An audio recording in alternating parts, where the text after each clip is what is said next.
Greetings students.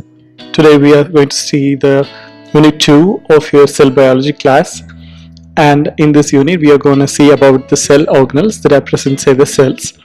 Each cell is a complex structure when viewed under a microscope, and we can see that they have different organelles which have specific function within the cell, and these organelles in turn are responsible for the function that is carried out by the cell in the biological system. So below I have listed a few of the functions that are carried out by the cell and the organelles that are involved with these functions. Cell division and protein expression, nucleus, protein synthesis and processing, endoplasmic reticulum and Golgi apparatus, energy production, mitochondria and chloroplast in case of plants, storage, recycling and disposal, vacuoles, vesicles and lysosomes, signal transduction, cell wall and cell membrane. Cell wall only in case of plants. So one of the first organelle that we see when considering a cell is a cell membrane. The cell membrane is responsible for holding up the cell and its components in a structured manner. So the cell membrane of mammals or eukaryotic cells, they are comprised of a very complex system of phospholipids, bilayered phospholipids, which are arranged with their hydrophobic sides on the inside and their hydrophilic sides on the outside of the cell membrane. So there are multiple other components in the cell membrane which assist in transport of the external signals and also maintaining the integrity of the membrane. So there are integral proteins, peripheral proteins, cholesterol molecules, and there are also higher molecules like glycoproteins and glycolipids. We also have channel proteins which are responsible for transporting ions from and to the cell. And structure wise, the cell membrane is made up of, like I said, phospholipids which is with their hydrophobic sides facing out, and they allow the passage of different biomolecules through them only selectively. Presence of integral and peripheral membrane proteins like cadherins and integrins. And plant cell also have an extra cell wall made of cellulose which reinforces them structurally. So by function, the main function of the cell is demarcating the boundaries of the cell, selectively transport molecules from and to the cell membrane, extracellular communications like signal transduction, excretion of contents which are not needed by the cell by fusion of intracellular vesicles. The second and the most important part of the cell is the nucleus. The nucleus is also called the control structure of the cell. The nucleus, interestingly, though it's small and condensed, accounts for about 10% of the cell volume.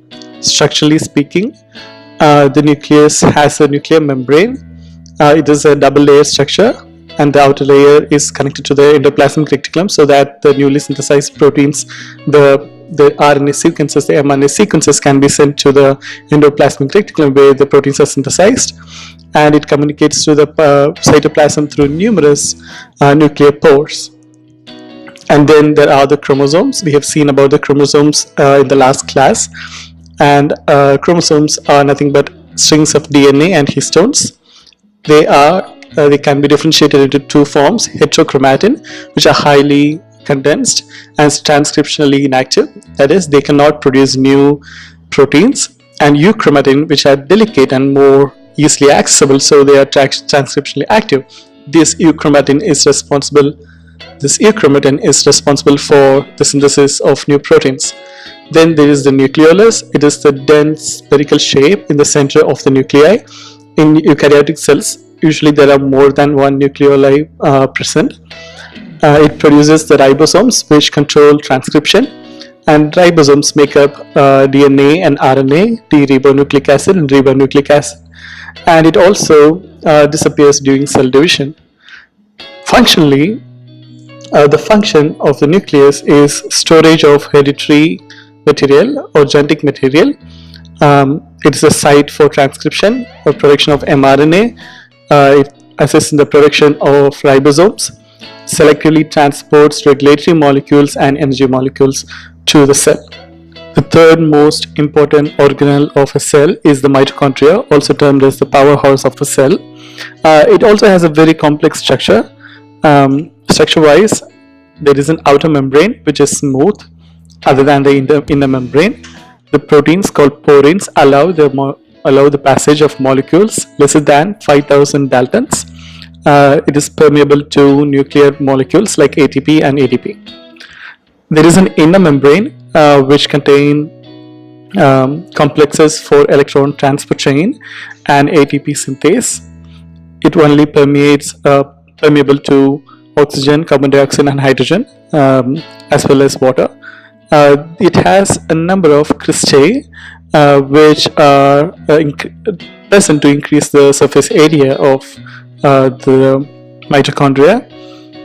There is the matrix, and this has a mix of enzyme that you get for ATP synthesis.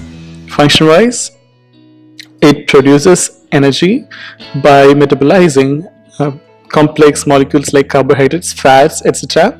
into charged ATP molecules, and this process is called oxidative phosphorylation. And it also maintains ionic balance of calcium. And the dysfunction of mitochondria leads to several diseases, including dysfunction of the brain, vision and movement, etc. The major symptoms of mitochondrial dysfunction is weak immune system, liver and gastrointestinal problem, etc.